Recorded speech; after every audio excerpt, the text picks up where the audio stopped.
Today's seminar is for anyone who has experienced performance anxiety, or as it's better known as stage fright.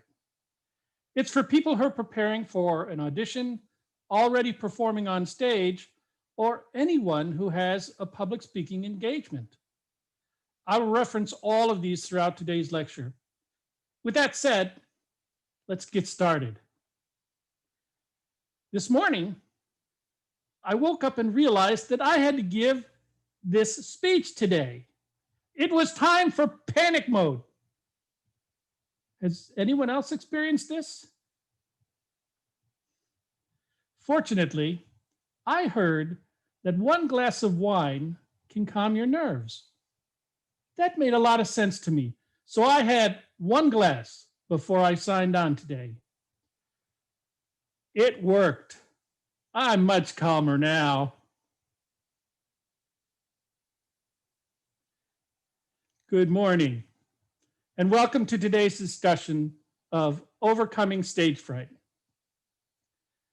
Today we're going to discuss what is stage fright, who gets it, what are the symptoms, and how do you overcome stage fright. There'll be one breakout session and an open mic session at the end for people to share their own experience and solutions. Let's begin. When stage fright strikes, vocal performers experience tightness in the muscles they need to perform, including less vocal control and function. Performance is more difficult and more prone to vocal error, leading to more stress and more tightness. This entraps the performer in a vicious cycle where they don't perform their best due to the muscular tension from anxiety and stress.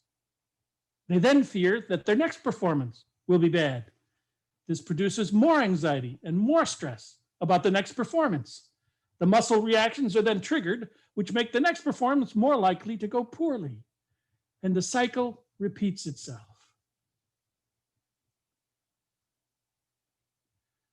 40% of adults in the US dread speaking in front of an audience.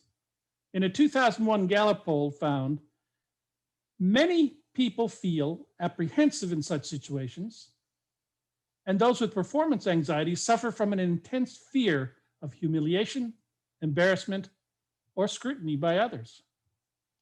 If you look at the statistics, you'll see that you're not alone. Many, many people suffer from the same issue. It's not only for newbie performers, it also affects people in every performance venue: musicians, dancers, singers, politicians, public speakers, normal people just in meetings at work. You may recognize some of these people.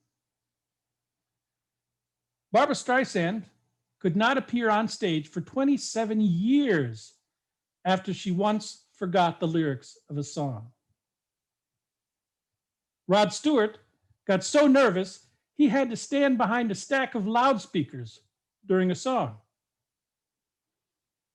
Emma Watson of Harry Potter fame, prior to her speech about feminism at the United Nations, thought, "I wondered if I was going to lunch with these people or if I was going to be eaten by them."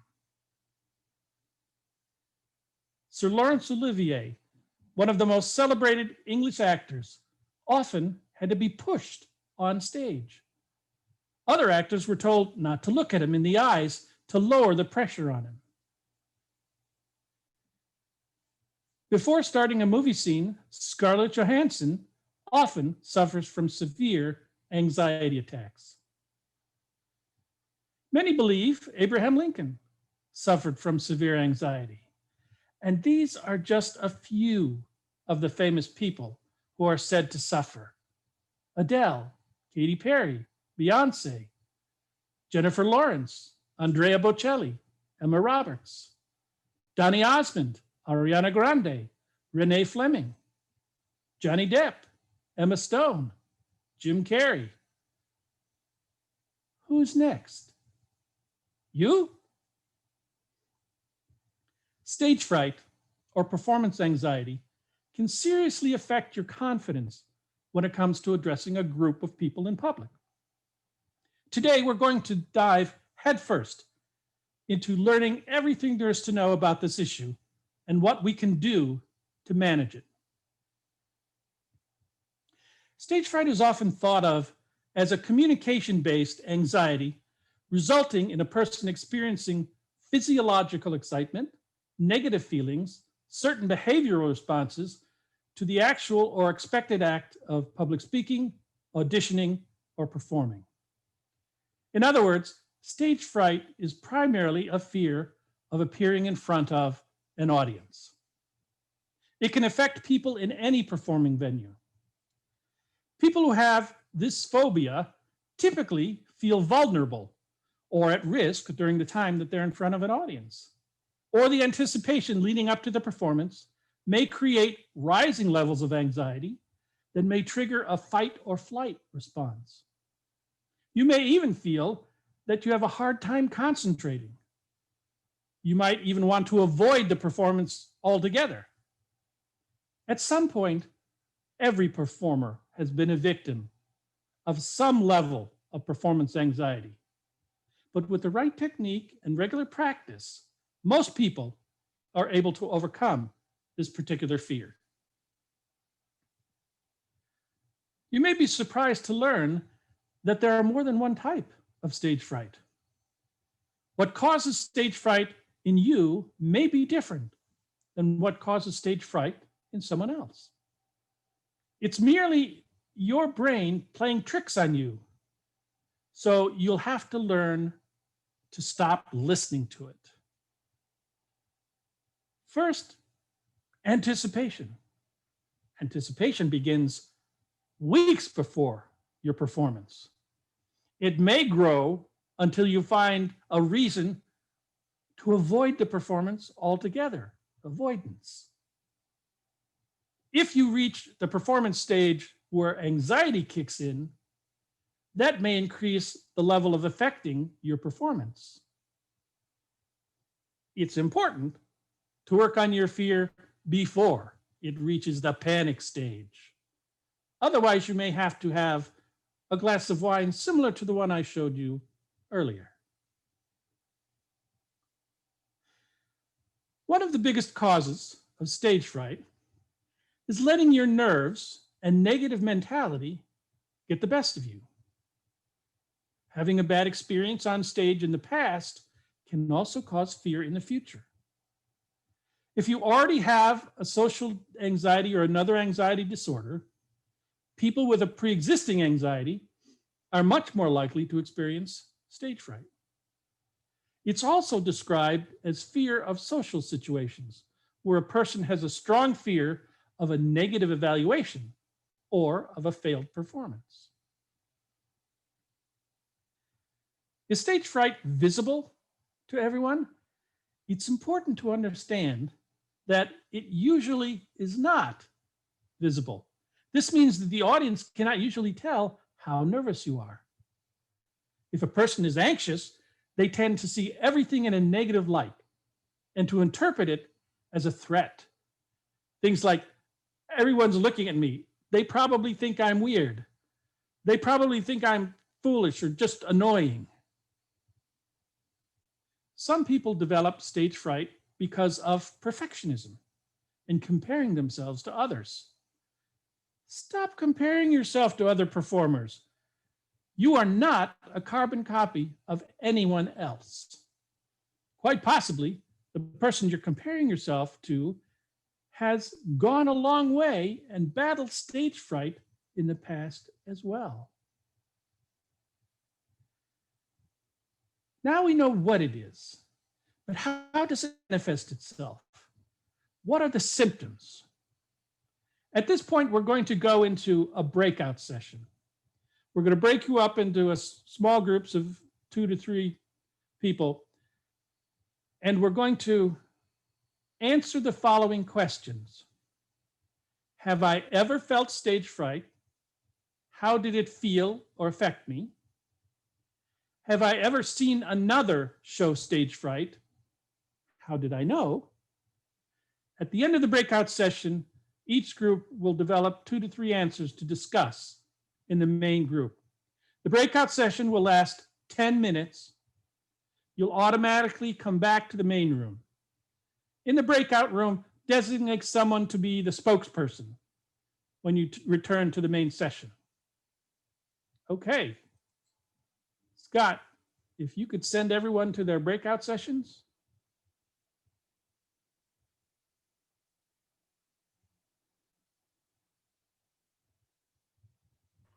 Okay, give me a minute.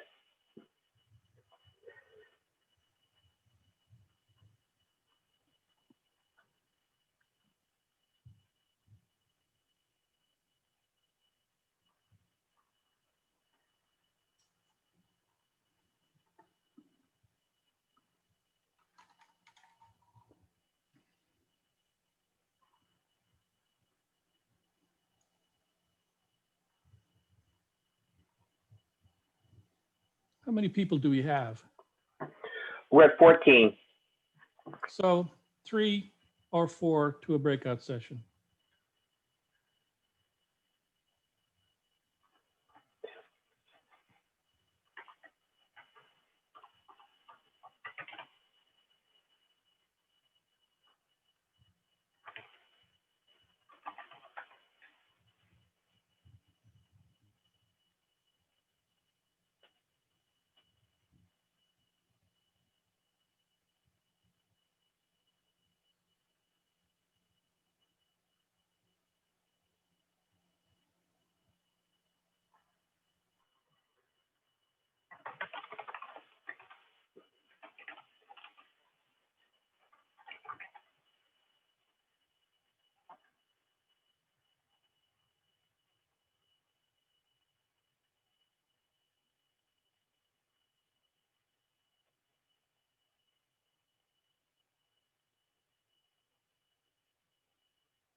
He was lucky to be there with you.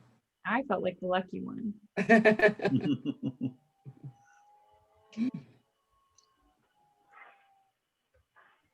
Okay, are we all back? I think we are. Okay, room 1 was Dawn, Anissa, and Be Joyful. Okay, would one of you please tell us what you discussed? Did you talk about how it manifested? Did you talk about experiencing it yourself or knowing someone who experienced it? Who's going to, okay, Dawn, take it away. So yes, so we've all definitely experienced the stage fright. It was interesting, Anissa, she's fine in front of her students. It's more her peers that she experiences the stage fright. And that seemed to be the same with Brenda. And then I'm just afraid to talk in public. So we've all definitely experienced it, and haven't really noticed that other people felt the stage fright. So if they're experiencing it, we're not seeing it. And when you experience it, how does it manifest? How do you know you're experiencing it? So for me personally, I was saying I experience that anxiety, weeks ahead of time. I try to avoid talking in public any chance I can.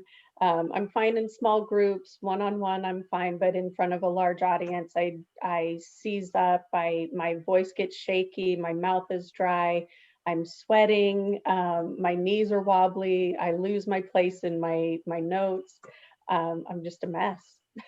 So that's how it manifests with me. And I think the others, it was for Brenda, she too got a few words out and sort of froze up and then had to kind of, and she said she used humor and said, okay, let me start this again, which is great.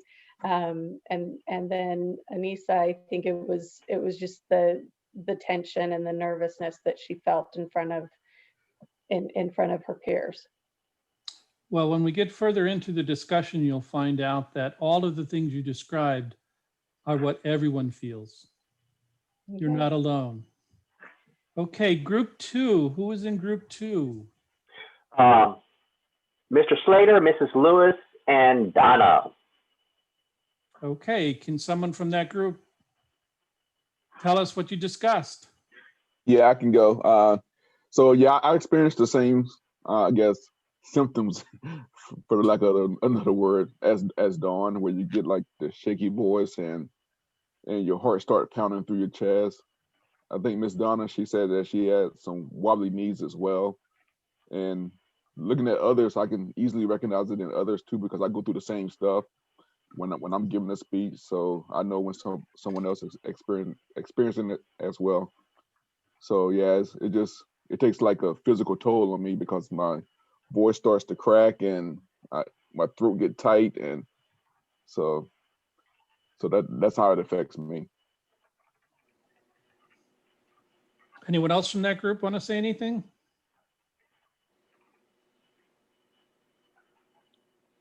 Okay, group 3. Was John, Miss Little, and Lucia. You. So yes, I was in a group with John and Lena, and we discussed perfectionism being tied to the outcome, and that's usually what gives us stage fright. We want a certain reaction from those that we are communicating with or speaking with, and that's when all of those nerves start to bubble up. So we talked a little bit about how it's setting the bar so high that we do feel that pressure. With different audiences, we notice that the pressure changes. So for 2 of us, if we are speaking to people we know, we experienced stage fright more. And then one of us experienced stage fright more when it was an audience that they didn't know. So we came up with, we just need to be able to accept negativity, because there are always 2 sides to the group we're speaking to. Some may love it and some may not. So just accepting that negativity, because that negativity isn't what everyone thinks. And that's kind of what we came up with. Okay. Group 4. Was Mark, Marty, Sheila, and Terry. Okay, so Harry is an actor, Mark is a lawyer, and Marty is A little of everything. as we already were introduced with him. And everybody experiences stage fright in our group. And one would think that I would say professional actor and a well-established lawyer, you would think they don't, but yes, they do. Mark especially feels stage fright when he goes to new environments. In his own area, he's more comfortable, and when he's dealing in a familiar area, but when he has to go to maybe like a higher court, or maybe a less familiar type of case, that's when the anxiety starts to kind of kick in. And the way that he handles that is by trying to focus on the people in front of him and the clients. And then Terry is a very well-established actor and speaks very clearly and presents a lot of confidence, but yet at the same time, he's been on stage before, and at one time it didn't happen often, but he forgot his lines. And that must have been terrifying, but he handled that. And Marty, I don't know, I have to guess because he is so giving that we all did the talking and we didn't get to hear much from him, but I'm guessing that you maybe put your energy into doing things like this to help others to overcome some of your own stage fright, but that's a guess. Okay, thank you, Sheila. Thank you, everyone. That was all very interesting. Now let's look at what I have found.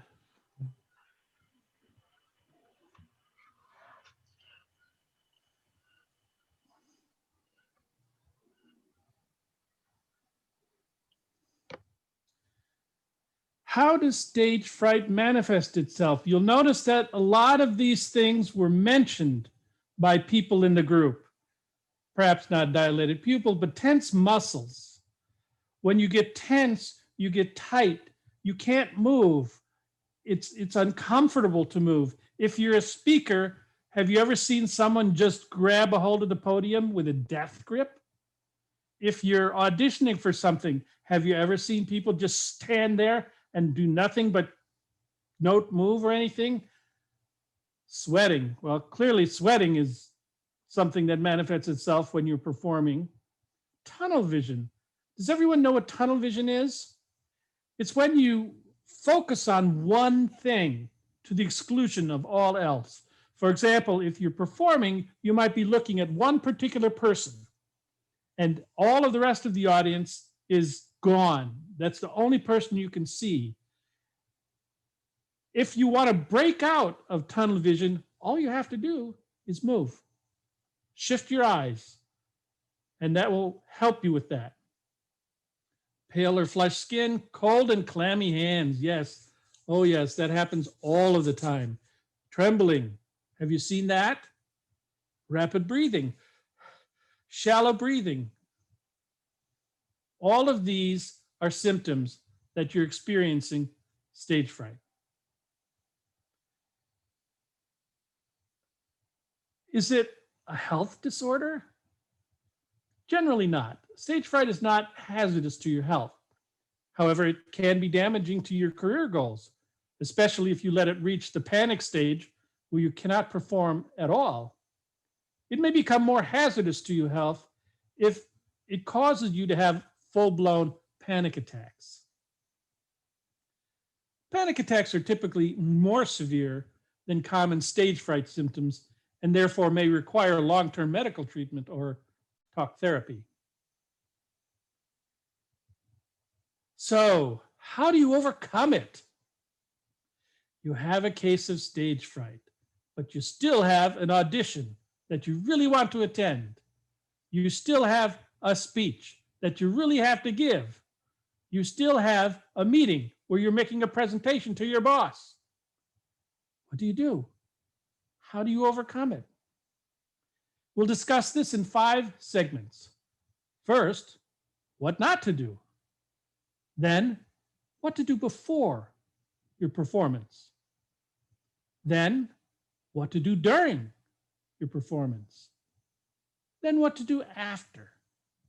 And then we'll summarize everything we've discussed.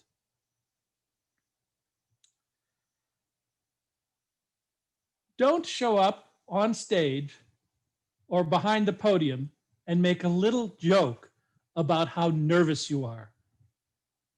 Everyone will assume you're confident just because you're up there.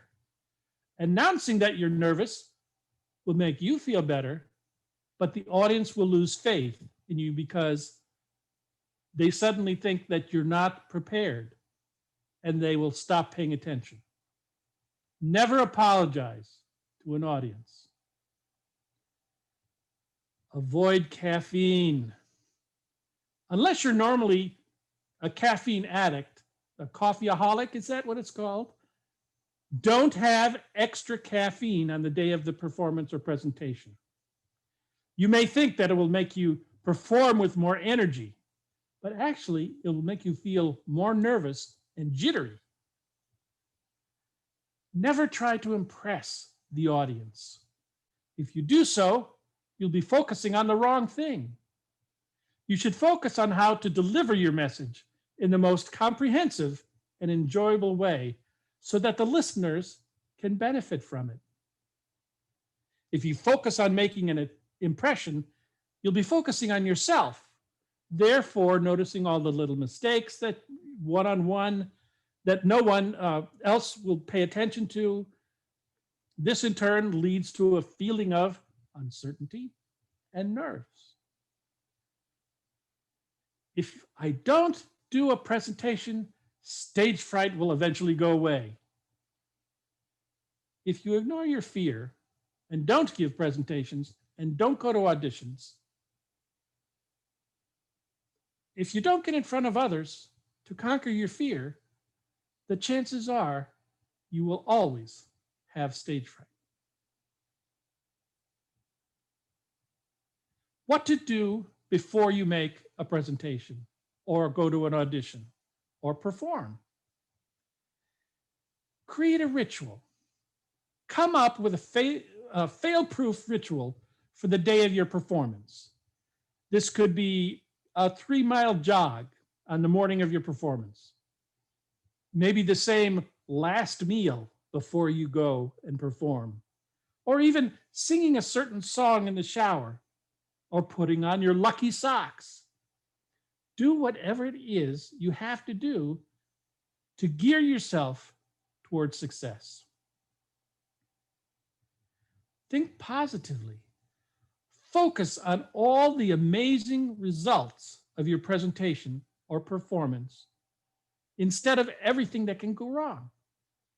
Combat every negative thought with 5 positive ones.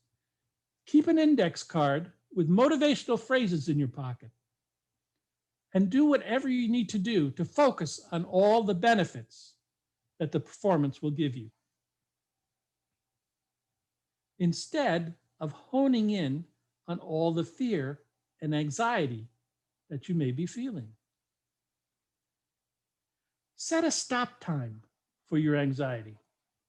On the day of your performance, tell yourself that you can allow yourself to be nervous for a certain amount of time, but that after a certain hour, say 3 p.m., all anxiety will go out the door. Just setting this goal and making this promise to yourself will make it much more likely to happen. Get some exercise. Exercise releases tension and gets your endorphins going. Make time for at least 30 minutes of exercise on the day of your performance, or at least take a 30-minute walk. This will get your body geared for an amazing performance. Laugh as much as you can. Watch a comedy in the morning. Put on your favorite YouTube video. Spend time hanging around with the funniest people you know. Laughing will relax you and take your mind off your nervousness. Get there early. Show up to your presentation or audition earlier than anyone else. You'll feel much more in control if the room is filling up after you arrive instead of showing up to a full house. Showing up early will also ease the nerves and will make you feel less rushed and more at peace. Practice, practice, practice. Record yourself. Take a video of yourself as you give your presentation or audition. Keep recording until you can look at the recording and think, that's a good performance. If you're not happy how you look on the recording, then you won't be pleased how you appear in person. Keep doing this until you get it right. When you're on stage, just remember how great you looked in the video and tell yourself that you can do even better. Prepare at home. Think about what you want to do differently to make yourself better. During the preparation, think about who your listeners are and what their interests and needs and expectations are. If you're able to do a presentation that the listeners can relate to, you've done great. Offering something valuable to your audience. What to do during? Move around, but don't fidget. You can blow off some nervous energy and reach your audience by pacing back and forth across the stage. If you move around with energy and gestures for emphasis, you'll be overcoming stage fright just by moving. But don't fidget by moving your hands together, playing with your hair, or fiddling with your microphone. Slow down. Many performers manifest their stage fright by talking way too fast. You may be speaking fast because you're nervous and want to get the performance over with. But this will actually make it harder for you to articulate your thoughts and character to reach your audience. Most people who talk too fast don't even realize that they're doing it. Hence, going back to the recording thing we talked about earlier. So remember to pause for a second after each new thought and to leave room for your audience to react. Slowing down will also make you less likely to stumble over your words or misspeak. Time your performance beforehand. Get used to the pace that you need to finish your audition or speech at the appropriate time. Keep a watch handy. Glance at it from time to time to make sure you're on track.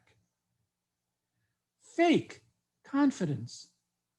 Even if your hands feel like silly putty and your heart is racing, just act like the coolest person in the world. Walk with your head held high and a big smile on your face. And don't tell anyone how nervous you are. Maintain this posture when you get on the stage, and you'll actually start to feel confident. What if I mess up on stage? It happens. Improvise. Make sure it looks or sounds like what you're supposed to be doing. The audience likely doesn't know your lines or your script, so they don't know if you've messed up unless you tell them through your face or actions.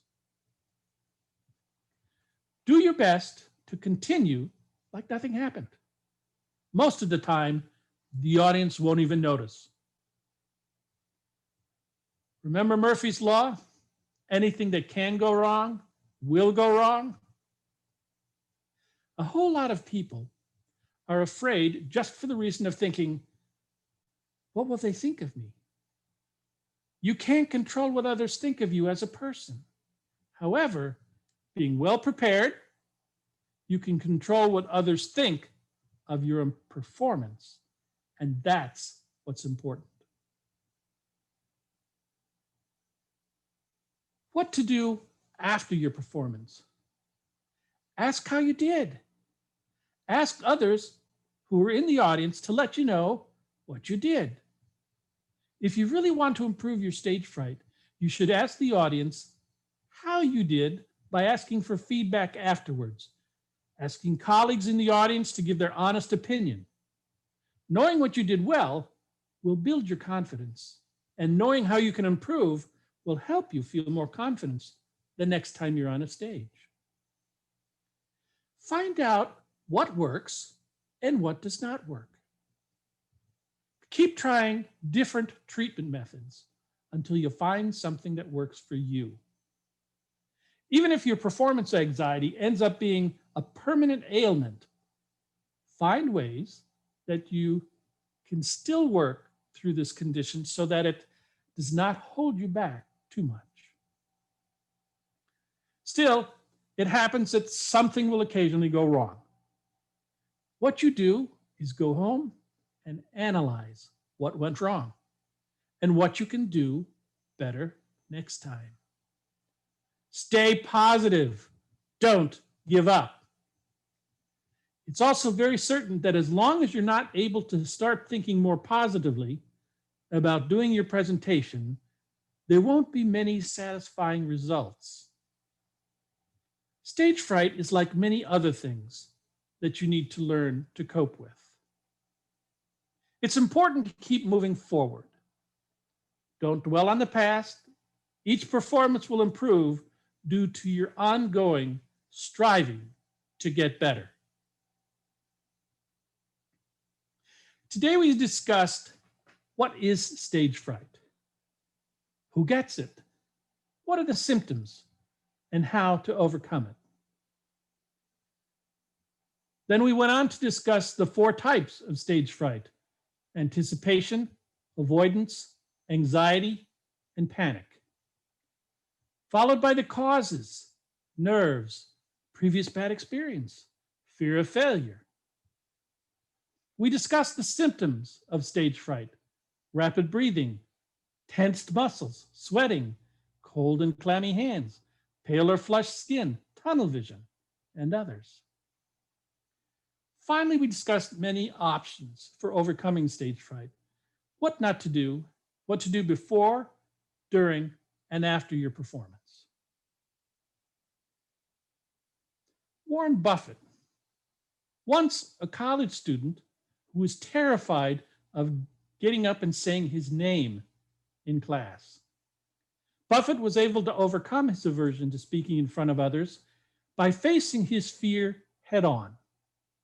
He spent much of his college years avoiding courses that would require him to speak in front of a class. At one point, he mustered up enough courage to sign up for a public speaking class, but then dropped out at the last minute. At the age of 21, he started his career as a stockbroker and realized that he had 2 choices: either force himself to face his fears or avoid them and never reach his full potential. He finally decided to take a class on public speaking. He said, "You have to do it, and the sooner you do it, the better. If you have a fear of associating with people, you have to go out there and do it. Face your fears. It's painful, but you can do it." Does anyone want to share a story about experiencing stage fright or knowing someone who has it? I'll start. I was the tenor soloist in my church choir for many years. In the early years, I couldn't wait for the next solo. I wanted to show off. However, as I got older, I began to dread it without even knowing I was dreading it. I found out from my wife. I woke up one Sunday and groaned to her that I had the beginnings of a sore throat and didn't think I could sing. She looked me in the eye and said, "Again?" I said, "What are you talking about?" She told me that for the last several months, whenever I had a solo, I'd start complaining several days in advance about getting sick and having a sore throat. But immediately after the performance, I would suddenly feel better and totally forget the symptoms. I was shocked. She was right. Anyone else want to share? While you share, I'm going to unshare. There we go. Terry. Sheila said that she was nervous, but she made a presentation for our group, and I thought she did a great job. Very good. Anyone else? I'm Brenda, and I have to facilitate sometimes Bible studies, and I find that I learned from this presentation that I didn't realize anxiety or getting anxious about it, but I find that the notes I've made suddenly all, things are muddling together. I can't find the sequence of notes that I'm wanting to present. And then my body tightens and I'm fearful of how I'm appearing because now it's on Zoom. And so, yeah, I've had that experience and I'm learning today, that what to call it. I've had other occasions where, it's happened in public speaking. But I think because of the relationship I have with church members, I'm more worried about how I'm perceived by them than I am about people that don't know me. Thank you. Thank you for sharing. Anyone else? One of the things that you can do to prepare for this or to work on this is to go out and find a group that will help you practice. As a director of theatrical productions, people often come up to me and say, I'd like to audition for your show, but I'm too nervous. And I say, never, ever. That's kind of a double negative. Never not audition for a show because you're nervous. You're already eliminating yourself from contention. Audition and let the director eliminate you. Never make the director's job easy by saying, I'm not going to audition because I'm not good enough. And another way of doing it is, how many of you have heard of Toastmasters? Toastmasters is a group that helps people become more comfortable standing in front of a group of people and speaking. They allow you to do prepared speeches. They also help do impromptu speeches where you're giving a topic and you talk from 1 to 2 minutes with no preparation whatsoever. But the most important part of a Toastmaster meeting is the evaluation portion, where you are evaluated on what you've said and how you've said it. And it's done in a friendly, open environment and a very positive one to help you get better. There's many Toastmaster groups in the Williamsburg area, in the Newport News area, in all over the place. There's 350,000 members worldwide. It's a worldwide organization. So I highly suggest, if you are nervous about speaking in front of people, if you are nervous about auditioning, if you are nervous about anything to do with performing in front of a group of people, join a Toastmasters club and get the opportunity to practice. And the nice thing about it is, if you have a specific need, Mark is an attorney. If he wanted to practice standing in front of a judge and making a presentation, he could write a speech that way. And we'd be fascinated to hear something like that. Brenda, if you wanted to do a presentation for your church group and you wanted to practice it, you can practice it in Toastmasters and get positive feedback. I put my email in the chat. If you would all look at it and copy it. If you have any questions about the presentation after it's over, send me an email and I'll put you in touch with either one of the theatrical groups in the area who, yes, they're not holding auditions to perform on stage in front of people right now, but most of them are doing stuff online. Or maybe in a parking lot. The Williamsburg Players did 2 shows in the fall in their parking lot with social distancing, and it was very positive. If you're interested in joining a Toastmaster club, I can put you in touch with any of the local Toastmasters. With that, I'm pretty much done.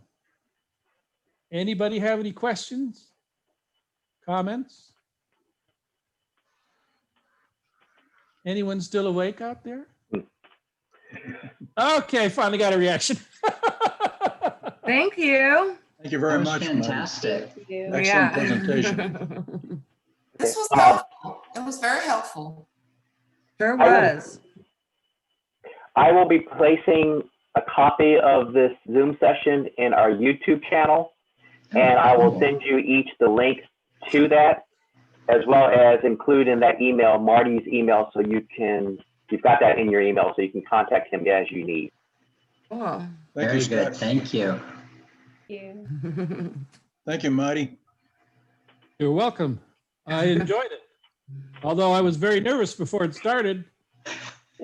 But fortunately, I had read the program, so I already knew what I was going to do. Big glass of wine. Right. Well, we couldn't tell. Well, and that's the key. It doesn't matter how nervous you are. Never tell the audience that you're nervous, Right. because they won't know. Mhm. And I don't know how many times I've been on stage. Terry even had an example of this himself when in our breakout session, where he was in a show and he forgot a chunk of his dialogue and he panicked. And what do? Well, you start improvising until you can get back on track. The audience doesn't know what you're supposed to say, so they're not going to know you're screwing up unless you tell them by going or manifest it in some other way. Really good point. Well, I hope everybody learned something. I hope you had fun. I had fun giving it. I'm glad it's over. I guess you can say that now. All right. Anybody have any questions? Anybody else, now that everyone's relaxed, want to share an experience that they've had?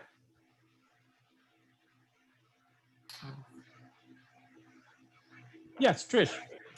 I had an experience where I'm a singer, not a professional singer by any stretch, but I can carry a tune. And prior to singing the song, which I knew very well, but I was just so nervous about how I was going to be perceived, that I was going to stay on key and all. As I started singing, my legs started to shake so bad. I felt like everybody could see it. And I mean, visibly, it was just really I was just trembling so badly. So I can't really remember how I got over that or how I stopped it, but I think I just kind of had that tunnel vision for a second to kind of just calm myself down, because I was doing a good job, but I don't know, just for a second there, I just kind of got off and it just got so nervous because I started thinking about what the audience was, how they were perceiving me. Right. Not just focused on my task. Right. And that's exactly what you're not supposed to do. Yeah. Yeah. So, yeah. Oh, I have experienced that myself. When I was a tenor soloist for my church choir, during this time when I described earlier, whenever I got up there, I got to the point where, I had to hold my music. I would put it on the lectern in the church and hang on to it for dear life, just so I had something to hold me in place so I wouldn't shake. Didn't affect my singing because I'm comfortable singing. It was just doing it in front of a public forum that made me so nervous. It affects everyone. You just have to learn to go around it. For several years, I stopped performing until I retired and moved here. And then I started performing again. And I was like, oh, I can still do this. Well, glad you are.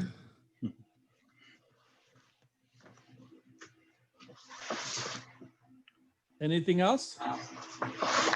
We have some chat things. I had one. Lucia. Yes. So recently, I had to explain to 5,000 employees that we were going to have to completely change our business structure and the way that we are currently running our business because of the events in the world, which meant that I had to come across confident of this change and that it was the right direction for our company. But underneath, I was shaking the whole time because the truth was I didn't know. I felt like it was the right decision and I felt like it was the only decision we had. But I didn't have the confidence to say that like with my whole heart. And I was so scared that it came across that way because I was holding the livelihood of not just my family, but 5,000 other people and their families in this decision. So when a speech or a decision is that big, the nerves really set in.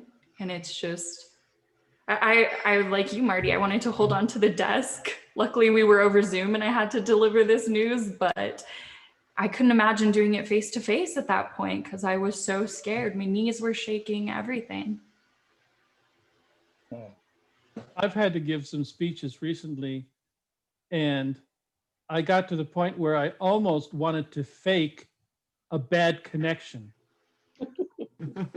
So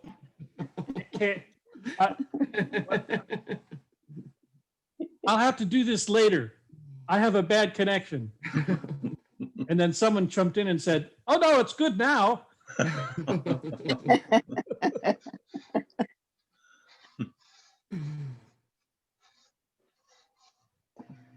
Trish, what do you do?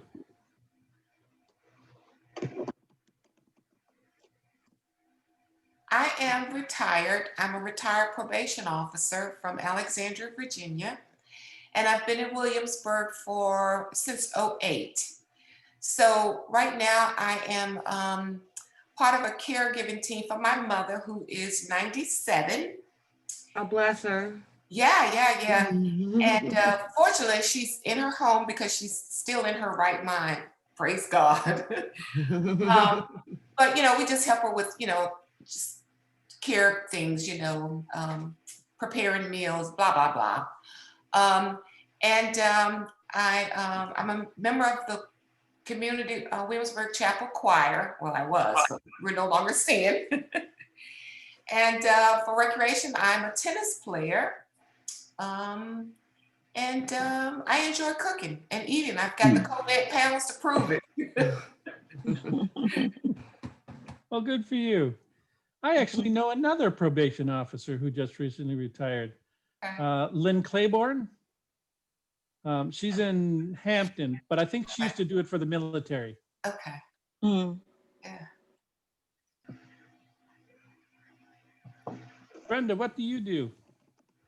Okay, I'm a business owner. I'm a licensed clinical social worker, and I also do leadership development, organizational leadership presentations. My practice is Hampton Roads Christian Counseling, and I'm located in Newport News. I've been in business since 2001. And so the things that I enjoy, I'm semi-retired. However, I still like to, create.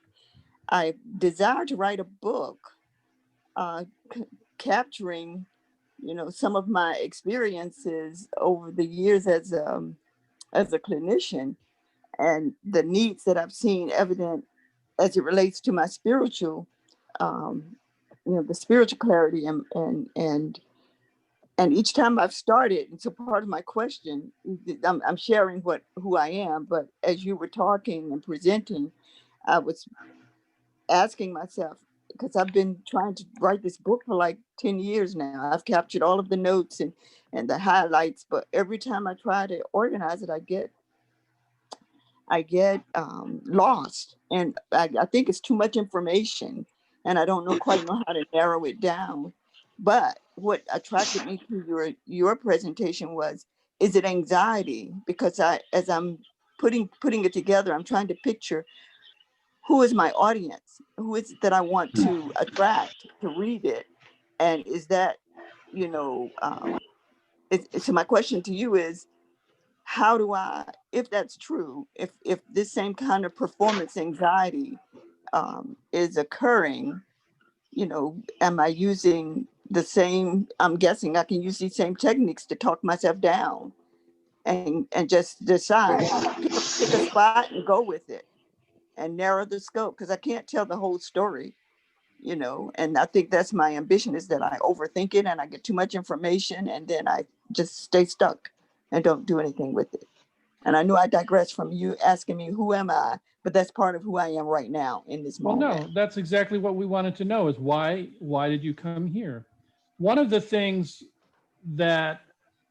suggestions I would make to you, in addition to what we discussed in the seminar, is, again, in Toastmasters, when you join, you're assigned a mentor.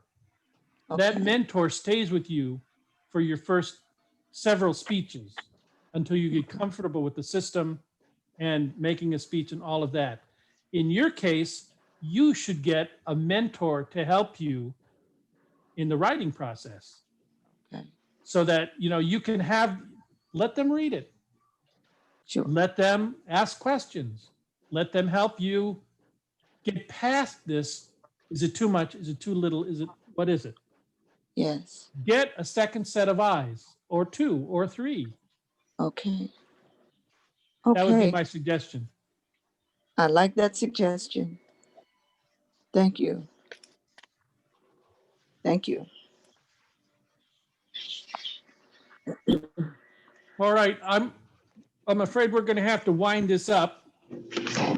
So thank you all for coming.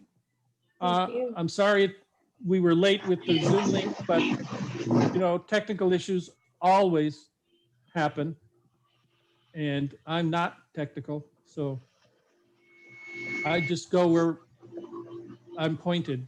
Fortunately, I have a son and a daughter who I can go to and say, how do I do this? That's the only reason I keep them around.